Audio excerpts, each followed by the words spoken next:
दोस्तों नमस्कार, मैं शैलेंद्र हूं और एक बार फिर आपके सामने हाजिर हूं एक सवाल लेकर इन डेप्थ में। और आज का हमारा सवाल है, क्या अमेरिका की चौधराहट खत्म हो रही है? क्या अब अमेरिका दुनिया का चौधरी नहीं रहा? देखिए, और ये सवाल पैदा हुए हैं ईरान युद्ध से। जिस तरह के हालात बने हैं पिछले एक हफ्ते या 2 हफ्ते से, हम देखें जिस तरह के हालात बन रहे हैं इसराइल अमेरिका और ईरान युद्ध में, उसमें ये सवाल उठने लगे कि क्या अब चौधरी अमेरिका नहीं रहा दुनिया का, या उस स्थिति की तरफ बढ़ चला है कि जब उसकी चौधराहट खत्म हो जाएगी, वो अकेला दादा नहीं रहेगा दुनिया का। देखिए, बहुत सी जियो पॉलिटिकल स्थितियां बदल रही हैं इस युद्ध में। बीच में जब ये युद्ध शुरू हुआ था तो ऐसी आशंकाएं नहीं थी, ऐसी संभावनाएं नहीं थी, लेकिन अब जो स्थिति बनी है वो काफी कुछ कह रही है। हम क्यों कह रहे हैं कि अमेरिका की चौधराहट खत्म हो रही है? उसकी 3 वजह है। जैसे कोई भी देश या कोई भी संस्था या कोई भी व्यक्ति जब पावरफुल होता है, पावर सेंटर बनता है, अकेला वो दादागिरी करता है पूरी, तो उसकी 3 वजह होती है। वो आर्थिक तौर पर मजबूत होता है, वो सैन्य तौर पर यानी ताकत से मजबूत होता है, तीसरा सबसे महत्वपूर्ण है कि उसके दोस्त कौन है। इस बात पर निर्भर करता है उसके रिलेशन कैसे हैं दुनिया में व्यक्तियों से या संस्थाओं से। तो ये 3 स्थिति है। अब हम तीनों स्थिति में अगर अमेरिका की को इन तीनों बिंदुओं पर, इन तीनों कसौटियों पर कस के देखें तो निश्चित रूप से काफी स्थिति क्लियर हो जाएगी। देखिए, आर्थिक तौर पर अगर हम देखें तो पिछले 4-5 महीने में, या जब से ट्रंप ने कार्यभार संभाला है अमेरिका के राष्ट्रपति पद का, तभी से जब ये स्थितियां दिखने लगी, उसने नारा दिया ट्रंप ने, मेक अमेरिका ग्रेट अगेन। मतलब सिर्फ अमेरिका के हित देखेंगे और अमेरिका को एक बार फिर महान बनाएंगे। उन्होंने इस कोशिश में टैरिफ का फार्मूला अपनाया। उसका कहना था कि वहां पर बेरोजगारी बढ़ रही है, आर्थिक स्थिति कम हो रही, तो उसकी वजह है दूसरे देश जिनको हम कम टैरिफ में माल देते हैं लेकिन वो ज्यादा टैरिफ लगाते हैं। तो उन्होंने टैरिफ का फार्मूला लाया। खूब उसने ट्रंप ने टैरिफ बढ़ाए देशों पर। अगर हम भारत का ही उदाहरण लें तो 50% से ज्यादा टैरिफ टैरिफ लगा दिए। लेकिन धीरे धीरे जो इस दुनिया में स्थिति बनी, लोगों ने, देशों ने दूसरे रास्ते खोज लिए और टैरिफ का उतना असर दिखा नहीं, उस तरह से असर दिखा नहीं जैसा ट्रंप को लगा था कि मैं टैरिफ बढ़ाऊंगा और सब नतमस्तक हो जाएंगे और उनकी शर्तें मान लेंगे और उसके हिसाब से उनकी अर्थव्यवस्था चलने लगेगी। पर ऐसा हुआ नहीं, तो वहां मार खा गए। भारत की ही बात करें, भारत ने टैरिफ का जिस तरह से सामना किया, दूसरे रास्ते खोज लिए, यूरोपियन यूनियन से संबंध बढ़ाए, मध्य एशिया के दो देशों से, मिडिल ईस्ट से संबंध बढ़ाए, नए नए बाजार खोले, तो एक तरह से उन्होंने सामना किया और सफलतापूर्वक सामना किया। आर्थिक, भारत की आर्थिक स्थिति पर उतना फर्क पड़ा नहीं। तो वहां पे और बहुत से देशों ने अमेरिका के साथ ऐसा किया। तो वहां पर एक ट्रंप को झटका लगा कि आर्थिक तौर पर वो जैसा सोचते हैं वैसा है नहीं, दुनिया दूसरे रास्ते खोजना जानती है। तो वहां पे आर्थिक तौर पर उसको एक झटका लगा। तो पहली बात तो ये कि उनको अमेरिका को एक तरह से उसकी, जो वो अपने आप को बड़ा चढ़ाकर समझता था, वो उसको झटका लगा। नंबर 2 पे हम देखें तो सैन्य ताकत पे, तो ईरान ने उसकी सैन्य ताकत की पोल खोली है। जिस तरह से इसराइल और अमेरिका एक महीने से ज्यादा हो गए हैं युद्ध को, इसराइल और अमेरिका ईरान को झुका नहीं पाए हैं।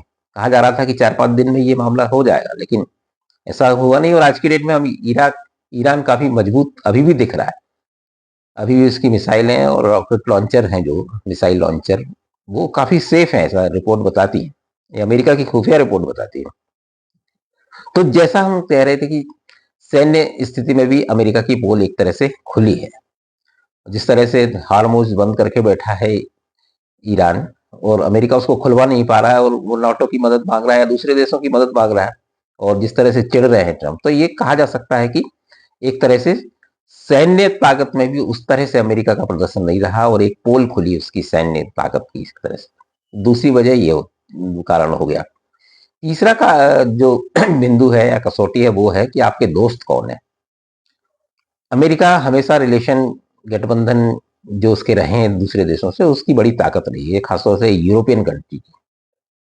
1949 में जब नाटो बना तो अमेरिका उसका हेड था और वो बहुत बड़ी ताकत थी दुनिया की, नो डाउट। सैन्य ताकत बहुत बड़ी थी, आर्थिक ताकत भी बहुत बड़ी थी। लेकिन और अमेरिका जिस तरह से अपनी दादागिरी चलाता रहा या जो रिलेशन मेंटेन करता रहा यूरोपियन कंट्रीज से, तो वो एक तरफा दुनिया का पावर सेंटर वही रहा।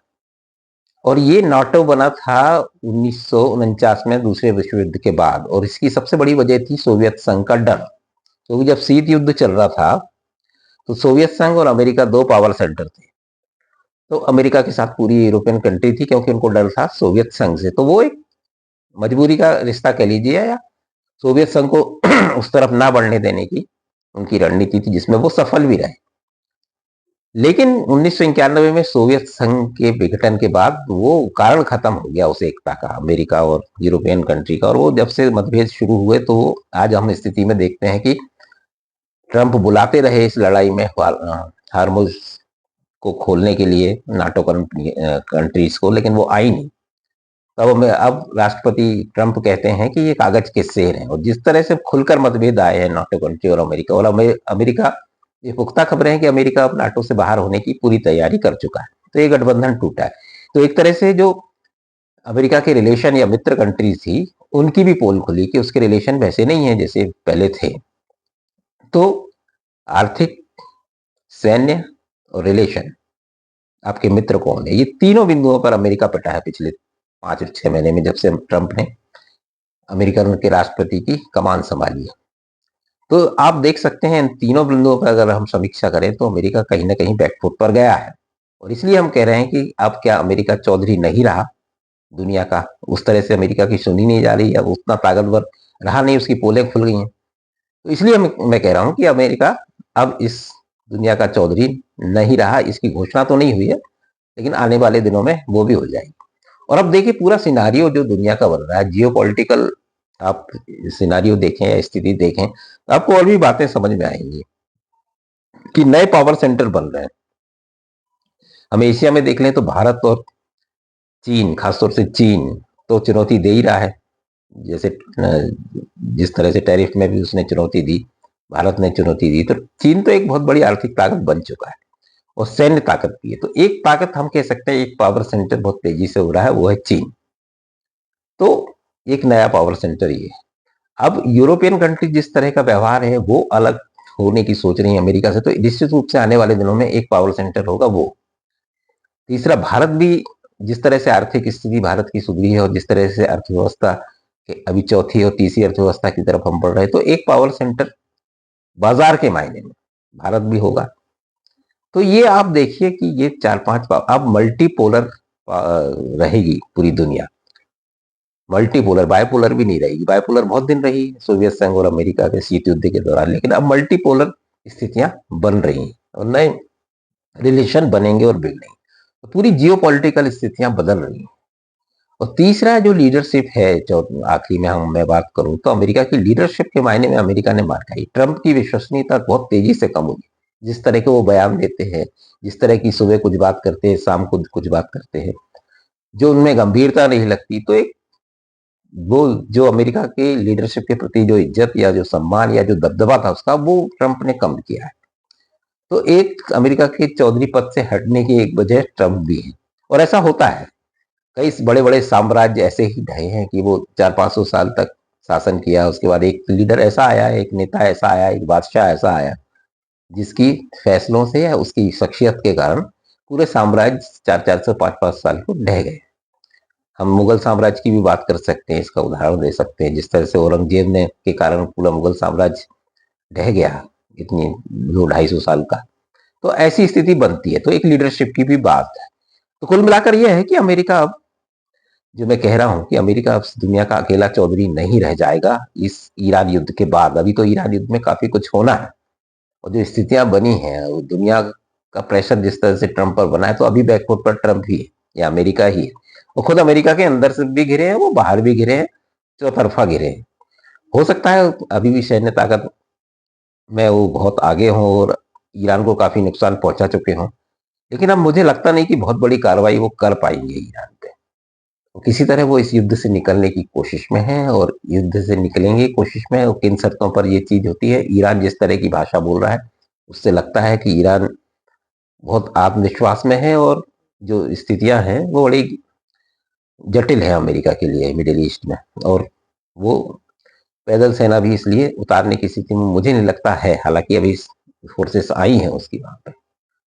तो हम कह सकते हैं कि अब अमेरिका की स्थिति आप समझ सकते हैं, पूरी मैंने समीक्षा की 4-5 बिंदुओं में, कि अमेरिका अब इस दुनिया का चौधरी नहीं रहा, उसकी दादागिरी खत्म होने के कगार पर है और नए पावर सेंटर बनेंगे अब दुनिया में और जियो पॉलिटिकल स्थितियां बदलेंगी। फिलहाल इस वीडियो में इतना ही, दीजिए इजाजत, नमस्कार।